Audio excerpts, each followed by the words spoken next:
इस वीडियो में हम टाइप्स ऑफ माइग्रेशन के बारे में पढ़ेंगे। प्रीवियस वीडियो में हमने migration of birds topic start किया था, जो कि एक बहुत इंपॉर्टेंट टॉपिक है। प्रीवियस वीडियो में हमने ये डिस्कस किया था कि माइग्रेशन एक्चुअली में क्या होता है। 2-3 टाइप की माइग्रेशन की डेफिनेशंस देखी थी। माइग्रेशन ऑफ बर्ड्स में कैसे होता है, माइग्रेशन ऑफ फिशेज़ में कैसे होता है। तो प्रीवियस वाला पार्ट आप ज़रूर देखें, लिंक आपको डिस्क्रिप्शन बॉक्स में मिल जाएगा। वहाँ से आप अपने स्टार्टिंग के नोट्स तैयार कर सकते हैं। फिर यहाँ से हम टाइप्स ऑफ माइग्रेशन को स्टार्ट करते हैं कि कितने टाइप के माइग्रेशन होते हैं।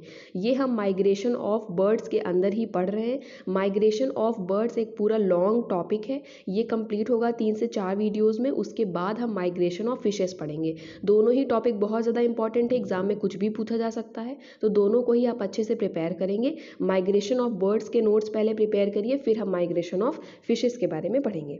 तो देखते हैं types of migration. On the basis of its period and duration, migration may be of 3 type. Means उनके पीरियड पे और उनके ड्यूरेशन पे कि कितनी समय के लिए बर्ड्स माइग्रेट कर रही हैं, उस पर डिपेंड करता है कि माइग्रेशन 3 टाइप के हैं। 3 टाइप में कैरेक्टराइज करे गए हैं। पहला है लोकल माइग्रेशन, सेकेंड है सीजनल माइग्रेशन, तीसरा है साइक्लिक माइग्रेशन।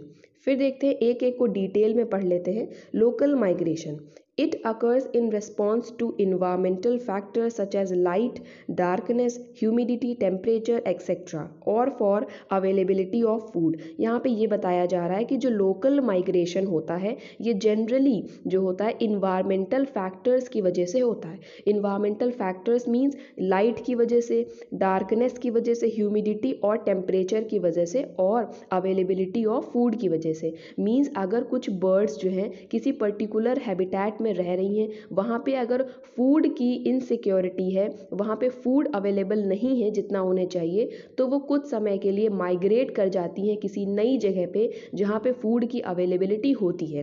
फिर उसके बाद कुछ समय बाद वो वापस से अपने ओरिजिनल हैबिटेट पे लौट जाती हैं। तो उनका मेन रीज़न क्या हुआ माइग्रेशन का?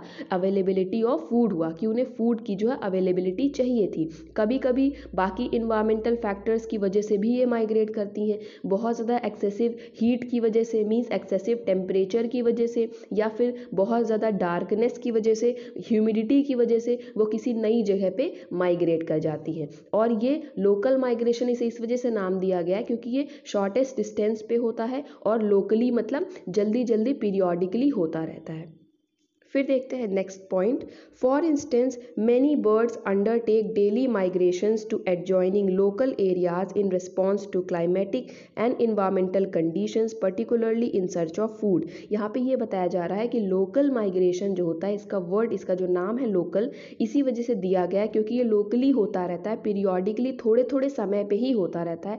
ऐसा नहीं बहुत लॉन्ग पीरियड बाद माइग्रेशन होगा या एनुअली माइग्रेशन होगा, ये थोड़े थोड़े समय पे माइग्रेशन होता रहता है, इसीलिए इसको लोकल माइग्रेशन नाम दिया गया है। जनरली ये इन्वायरमेंटल कंडीशंस की वजह से होता है और फूड की अनअवेलेबिलिटी की वजह से होता है। जब फूड की रिक्वायरमेंट उनको होती है तब वो माइग्रेट करती हैं। ज़रा सा भी क्लाइमेटिक फैक्टर में कुछ डिस्टर्बेंस आती है तब वो बर्ड्स जो है वो माइग्रेट करती हैं। लोकल एरियाज़ में मतलब आसपास के एरियाज़ में, बहुत ज़्यादा किलोमीटर दूर तक ये जो बर्ड्स है माइग्रेट नहीं करती। लोकली जो एरिया है, आसपास का जो लोकल एरिया है, उतनी ही दूरी में वो माइग्रेट करती हैं, फिर से अपने वापस ओरिजिनल हैबिटेट में रिटर्न कर जाती हैं। तो इसे हम लोकल माइग्रेशन कहते हैं।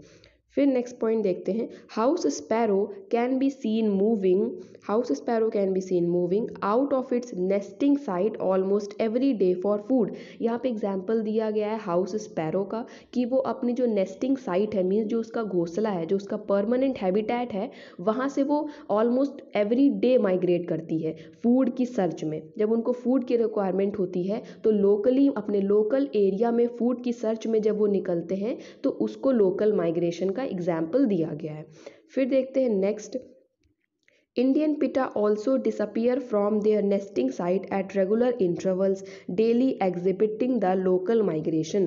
यहाँ पे एक और एग्जाम्पल दिया इंडियन पिटा बर्ड का, जो कि रेगुलर टाइम पे ऑलमोस्ट डेली ही डिसअपियर हो जाती है अपनी नेस्टिंग साइट से। नेस्टिंग जहाँ पे उसका घोंसला है, उसका ओरिजिनल हैबिटेट है, वहाँ से वो डिसअपियर हो जाती है रेगुलर इंटरवल ऑफ टाइम पे, डेली ही। इसे भी लोकल माइग्रेशन का नाम दिया जाएगा क्योंकि वो लोकल एरियाज़ में माइग्रेट करती है, इन सर्च ऑफ फूड माइग्रेट करती है, फिर वापस से अपने ओरिजिनल हैबिटेट पे रिटर्न कर जाती है। फिर नेक्स्ट पॉइंट देखते हैं, local migration are those migrations which are not at long distances from their nesting site. Local migrations bird only travel short distances. ये मैं आपको पहले ही बता चुकी हूँ कि लोकल माइग्रेशन का मतलब होता है ऐसा माइग्रेशन, ऐसा पलायन जो थोड़ी डिस्टेंसेस के लिए हो, लोकल एरियाज़ के लिए हो, बहुत ज़्यादा किलोमीटर्स तक, बहुत लॉन्ग डिस्टेंस बर्ड्स कवर नहीं करती हैं। शॉर्ट डिस्टेंसेज में जब वो माइग्रेट करें तो उसको कैरेक्टराइज किया गया है लोकल माइग्रेशन के तौर पे। तो लोकल माइग्रेशन ऐसे माइग्रेशंस होते हैं जो कि ज़्यादा लॉन्ग डिस्टेंसेस पे नहीं होते, शॉर्ट डिस्टेंसेस पे होते हैं। उनकी जो भी नेस्टिंग साइट है, जो भी उनका ओरिजिनल हैबिटेट है, वहाँ से वो शॉर्ट डिस्टेंसेस पे ही होते हैं और लोकल एरियाज़ में ये माइग्रेट करती हैं बर्ड्स और वापस से अपने ओरिजिनल हैबिटेट पे रिटर्न कर जाती हैं, फिर से लोकल एरियाज़ में ही माइग्रेट करती हैं, फिर रिटर्न कर जाती हैं। तो ये जो मैनर है इसे हम लोकल माइग्रेशन में कैरेक्टराइज करते हैं। फिर नेक्स्ट पढ़ते हैं सीजनल माइग्रेशन। इसके बारे में डिटेल में पढ़ लेते हैं। Seasonal migration are those migrations which are taken place at the time of different season. This is most common in birds in response to seasonal changes. Seasonal migration इसके भी name से ही इंडिकेट हो रहा है कि ये जब जब सीजन चेंज होते होंगे तब इनका माइग्रेशन होता है।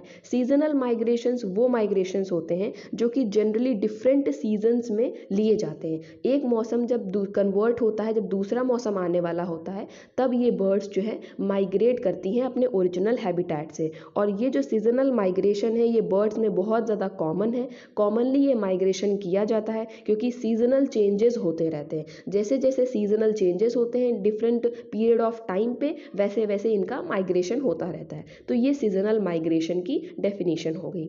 फिर देखते हैं different kinds of bird undertake such migration during different seasons of the year at regular intervals. मतलब तरह तरह की डिफरेंट वेराइटी ऑफ बर्ड्स जो हैं वो ये माइग्रेशन करती हैं डिफरेंट सीजन के टाइम इंटरवल पे। मतलब पूरे साल में जितने सीजन्स आते हैं, जितने सीजनल चेंजेस आते हैं, तो उतने सीजनल चेंजेस पे ये बर्ड्स जो है वो माइग्रेट करती हैं।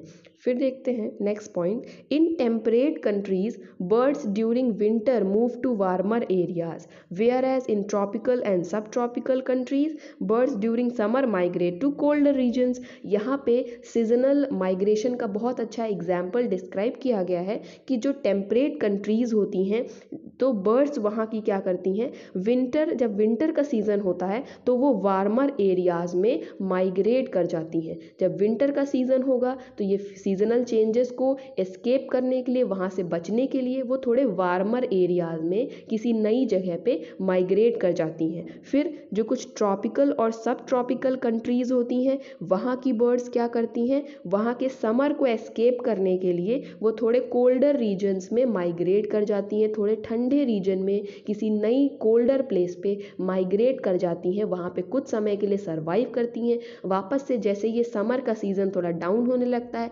विंटर स्टार्ट होने लगता है, जैसे ही समर के चेंजेस आते हैं वो वापस से अपने ओरिजिनल हैबिटेट में रिटर्न कर जाती हैं। तो ये सीजनल माइग्रेशन जो है सीजन के चेंजेस पे ये माइग्रेशन होता है।